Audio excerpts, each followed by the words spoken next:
This is the award-winning Lee Pitts Live.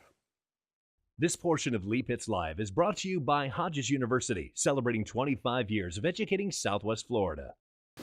Southwest Florida, where's Lee Pitts Live right now? You're not going to believe this. I know you see us everywhere. We're on the River District, downtown Fort Myers, at Centennial Park in the early phases of the Martin Luther King Day celebration. We are here at Martin Luther King Day celebration downtown on the River District, and I'm so delighted to have the first guest here on the show as we come to you live, Don Paight. He's the executive director of the Community Redevelopment Agency here in the city of Fort Myers. Don, welcome to the show. Thank you, Lee. It's a pleasure to be here. Good to get you here. Now, Don, I must say that Lee Pitts Live being on the River District was actually your vision. Years ago, you said, Lee Pitts Live, you need to be on the River District. How cool is it now that we've been on the River District several times and now we're at the MLK Day? I'm glad people actually listen to me once in a while, but actually you're the one that made it happen, and bringing the show down here, doing live segments from Sidney and Byrne Davis or the Pier Building and now Centennial Park is just a great addition to the show. Tell people in our viewing audience all around Southwest Florida, what is Centennial Park and what are some of the improvements that has happened? Because the park, every time I come out here, it seems like it's being utilized a lot. Yeah, the park's been used a lot. It was built back in 1986. We put in some money from our redevelopment agency, plus some state and federal grant money.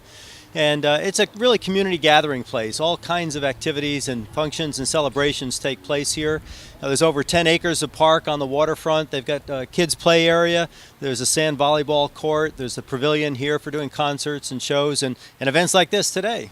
Now, I know when I go over to the other side of the park there by the river, and people can see this river in the background, I see Edison, Ford, and Firestone? Correct. The Uncommon Friends. Talk about that. Well, the Uncommon Friends, statue over there too. There's a statue over there commemorating the fact that Thomas Edison used to come down for those winters here, and his good friends, Harvey Firestone and Henry Ford, used to come to visit.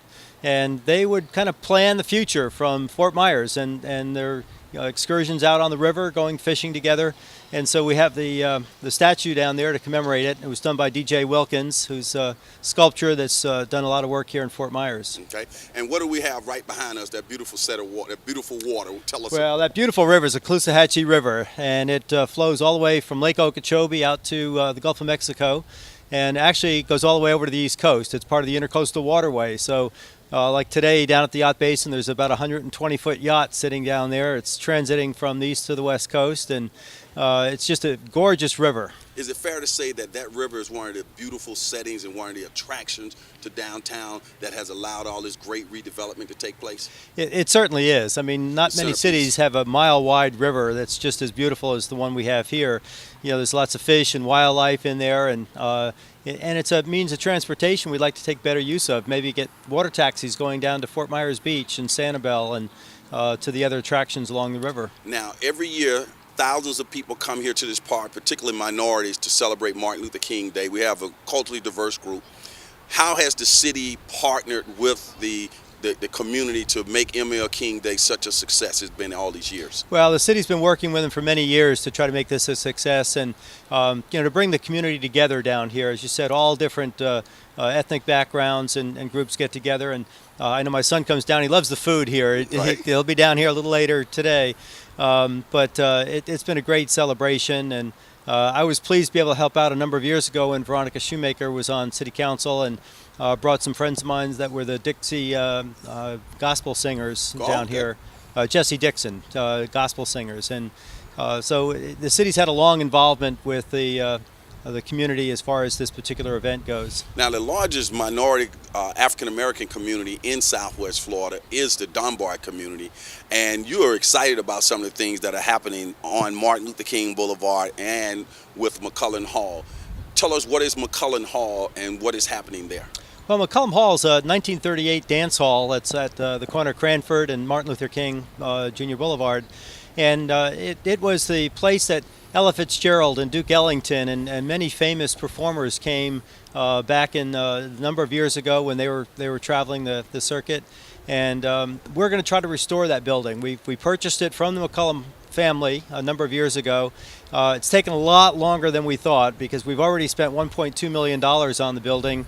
We're getting ready next month, in fact, to spend another $500,000 to completely redo the exterior of the property. That the entire facade will be restored back to its original condition again. Outstanding. And then we're hoping to make that a real asset for the community, a community meeting room, a restaurant, maybe some retail shops, and ideally have somebody from the community run the facility, run the businesses there. We'll just be a conduit to bring this historic building back to life again. And also can be a catalyst for the continued redevelopment of ML King. Speak in general about Martin Luther King Boulevard, one of the gateways to the River District and downtown Fort Myers. Some projects are taking place there, right? We've got some investment going on there. J.J. Taylor, the beer distributor that's out close to Martin Luther King and Ortez, is doing a $6 million addition and renovation on their facility. That'll generate about 25 new jobs. We have the Ronto Group across the street at the old Wellfield property that's getting ready to start a large housing development out there. We've got some people looking at some acquisition of some of the other buildings along the corridor. So we're starting to see reinvestment take place. That's what we wanted to do with McCollum Hall, is be that catalyst to attract other development into the area. And we do offer incentives. We can do facade and landscape grants. We can do tax increment rebates if people are interested in renovating or buying new properties. How has the incentive program been over the years? Has it been what you expect it to be? It's worked pretty well. We'd like to get more people participating. We've done about 5 or 6 grants along the corridor. Irma Boyd with her funeral home, we helped her rebuild that. Oh, that's really turned nice. out really nice Yes. facility. The Arc of Safety Daycare out by Veronica Shoemaker and MLK, we provided a facade landscape grant for there. So we've done a number, but we'd like to do more. We'd like to see more activity take place. That's great. We're at Martin Luther King Day. When you think about Dr. King and his philosophy, and as it may tie into Fort Myers, what comes to mind? Well, the fact that Dr. King said that everybody needs to live together and live peacefully and equally together really set the tone for the way we need to live our lives. And I think it's celebrations like the one we're having here today, and your promotion of this to that demonstrates the city is trying to come together, is trying to work together. But his message was one that's universal, that it's for all people, all races, and we've got to learn to live together peacefully. That's great. One final question. Again, folks, you've just joined us. We're talking to Don Paight, the Executive Director of the Community Redevelopment for the Agency for Fort Myers. Cameras downtown. They're up and running now, huh? Yes, the security cameras are up and running as of the December 30th. They were ready to go in time for the New Year's Eve celebration. Eventually, the city's going to expand those throughout the community. They're there for safety, to try to keep people, maybe thinking twice about doing something they shouldn't be doing. And the first phase was downtown, and they're all installed, up and running, and hopefully you'll see them throughout the community in the near future. Okay, it's great.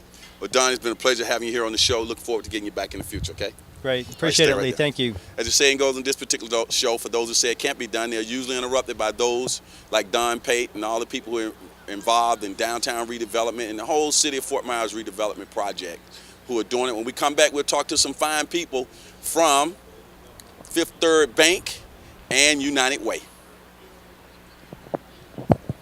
There we go. Very good. Just like that, man.